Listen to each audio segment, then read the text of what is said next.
You're 16, kneeling on the driveway, working Bondo into the caved fender of your mom's Civic to save her the $1,200 the body shop quoted. 3 decades later, a buyer walks your shop, opens your books, and writes a check for $562,000.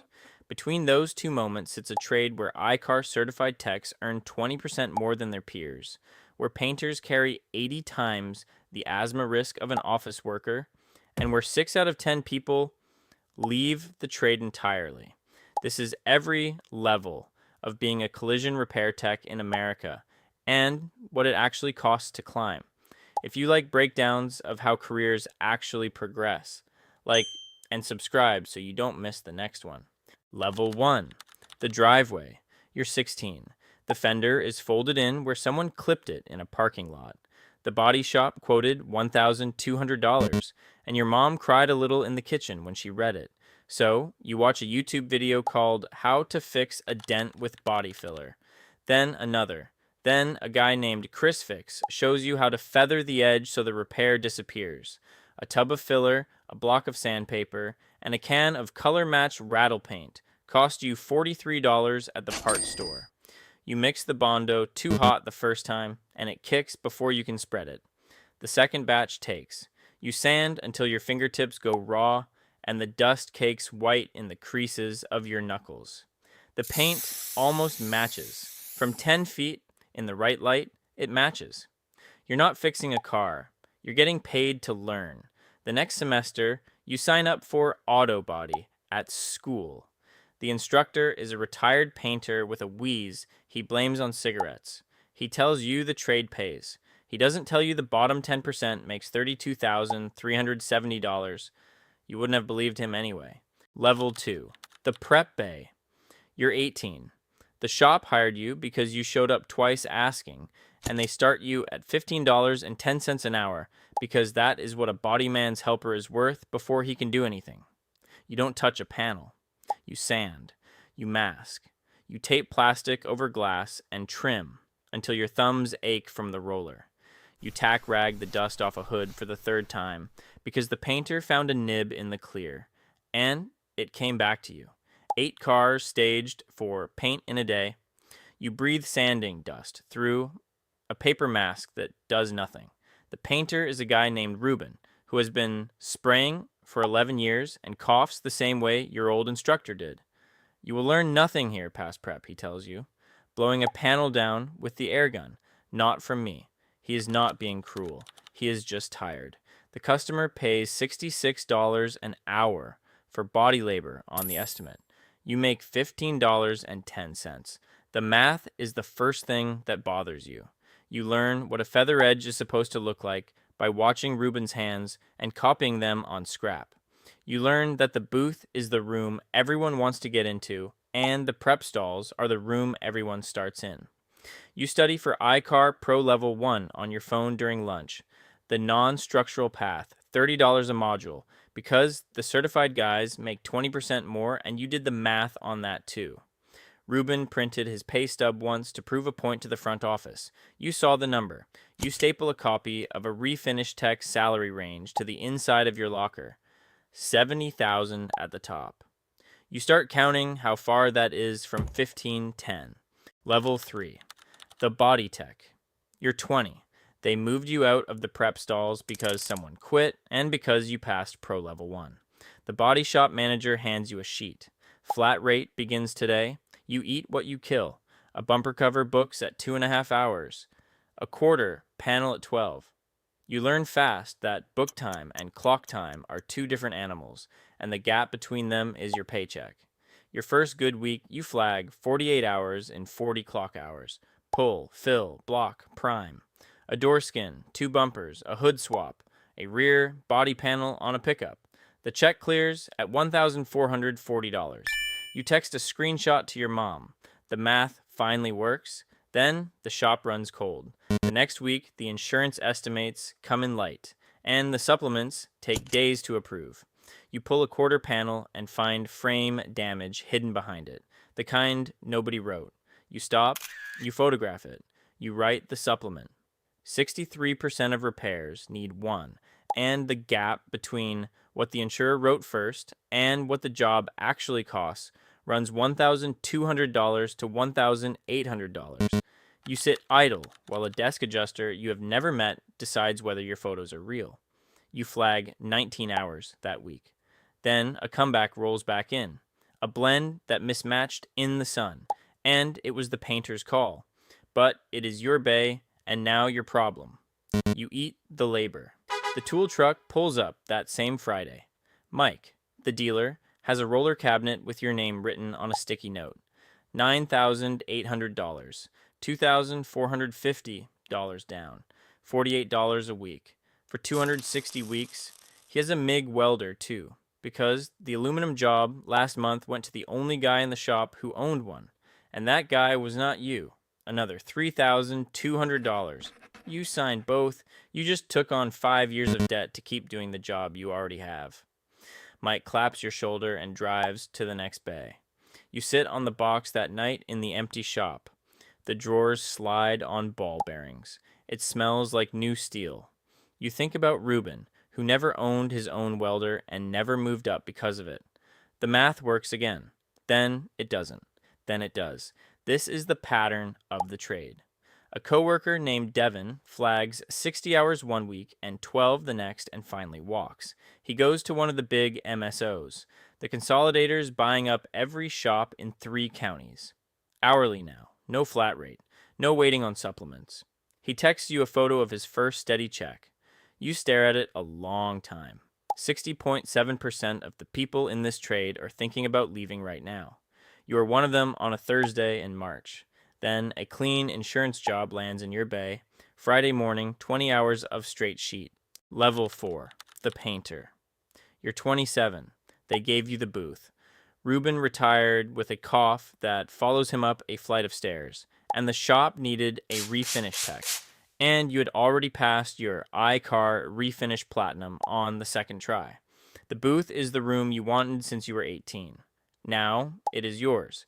Refinish techs average around $70,000, and the good ones, the ones who can match a tri-coat pearl on the first spray, clear $101,000 at the top. You are getting close. You mix by formula and then by eye, because the formula gets you 90% there and your eye does the rest.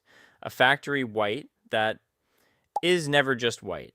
A silver that flops blue at the wrong angle. You learn to read a color the way you used to read a flat rate sheet. A loaded job comes in, a full repaint on a luxury sedan, and you spend 2 days in the booth with the gun. The clear you are spraying is full of isocyanates. Almost every paint in the building is. Painters carry 80 times the risk of occupational asthma that a regular worker does. And occupational asthma has passed asbestosis as the leading cause of new work-related lung disease in this country. You know this. There is a poster about it in the mix room. You also know your cartridge respirator is 2 weeks past when you should have swapped it. And a new one cuts into the materials budget, so you run it one more job, then one more after that. The cough starts in the evenings, just at night at first. You tell yourself it is the season. A guy you trained with got sensitized at 31, and now a single whiff of hardener closes his throat, and he sells flooring for a living. And he says he still dreams about the booth. You think about him while you pull your mask off at the end of a shift, and the night air feels thin in your chest. You order the new cartridges that night. You spray again the next morning. Level 5. The Master. You're 34. The shop sent you to get Tesla certified because a third of the cars in the lot now run on a battery, and nobody else in the building can touch them. You spent a week learning aluminum, which forgives nothing, and high voltage shutdown, which forgives less. You hold pro level platinum in 3 rolls now, and an OEM cert on top of it. The clean room they built for the aluminum work cost more than your house. The spot welder in it cost $40,000. The MIG welder beside it, $15,000. Tesla pushes a software update every quarter, and you pay for every one of them. A car comes in that 2 other shops gave up on. Repaired once already badly, and now the forward camera throws a fault every time it rains. You scan it. You pull the bumper. You find the radar bracket bent 2 millimeters out of true from the first shop's sloppy work. Just enough that the calibration never holds. 2 millimeters, a bracket, and an afternoon to find it. You recalibrate the system in the clean room with the target set to the inch, and the fault clears, and the car drives itself down the test loop without flinching. ADAS calibrations run $350 to $500 each, and the shop bills more of them every month, and 87% of the time the insurer pays without a fight. The booth made the shop money. The calibration bay prints it. None of it shows up in your check the way it shows up on the owner's statement. You meet an owner named Gallerani at a training weekend who put over $200,000 into Tesla equipment and tells you straight, with no cruelty in it, that the gun and the welder will never pay you what the building earns off them. The man who owns the room keeps what the room makes. You drive home thinking about that. Your chest tightens a little on the highway, the way it does now, and you roll the window down. Level 6, the owner. You're 41. You signed for a 4-bay collision center from a man who was ready to walk away. The way these shops always change hands. You put $200,000 down, and the bank carried the rest. The first morning you walked in as the owner, you adjusted the thermostat and stood in the empty office. And that was most of what you did all day. You don't fix cars anymore. You don't spray. You manage 3 techs, a painter, an estimator, 2 DRP contracts, a parts vendor who is always short on the part you need, and a paint booth that breaks down the week you can least afford it. You learn the fight you spent 20 years on the other side of. Your posted body rate is $66 an hour. The insurer pays $51 and tells you that is the prevailing rate, and you have the survey that says it isn't, and you negotiate every job like it is the first one. 63% of your repairs need a supplement. You learn to live and die by cycle time, touch time, severity per repair order. You read a profit and loss statement now the way you used to read a paint formula, by the numbers first and the feel second. You learn that a shop like yours, with 2 live DRP contracts and a gold class plaque on the wall, sells for 3.5 to 6 times its seller's discretionary earnings, and that the consolidators are buying everything in the county that isn't nailed down. $9 billion of private money has come into this trade looking for shops exactly like yours. The math is finally yours. You also notice you cannot smell the booth anymore, and you are not sure when that stopped. You're 56. The buyer is 34, an iCar Platinum Tech with an OEM cert and a wife who runs his books. He is putting $200,000 down, the same number you put down 15 years ago. He is signing for the rest. You shake his hand in the office where the coffee machine still leaks. You walk the bays one last time. The frame rack is the same rack. Booth 2 still has the overspray ghost on the wall in the shape of a wing that was there the day you bought it. Your old toolbox, the Snap-on you signed for at 20, sits in the corner of Bay 1 now. Paid off 28 years ago, still rolling. The drawers still slide on ball bearings. The kid in the prep bay is 19. He is masking a fender on a Civic, taping the trim with a roller, breathing dust through a paper mask that does nothing. He makes $15.10 an hour. He doesn't look up when you walk past. He doesn't know you. He doesn't know that the man who just sold the building started exactly where he is standing, on a driveway, with a tub of Bondo and a YouTube video. The check clears on a Tuesday. $562,000 plus the 15 years of owner draw stacked behind it, plus the house, plus the truck, plus the inhaler in your coat pocket, because painters carry 80 times the asthma risk, and the years in the booth came due the way they always do, plus the marriage that survived, plus the marriage of a guy you trained with that didn't. The trade fills only 42% of the techs it needs. The average man on a shop floor is in his 40s and tired. 60.7% of the people in your old bays are thinking about leaving right now. You kept showing up. That was the whole trick. The kid in the prep bay pulls the masking tight and reaches for the next panel. You drive home. The house is paid off. The booth is somebody else's now.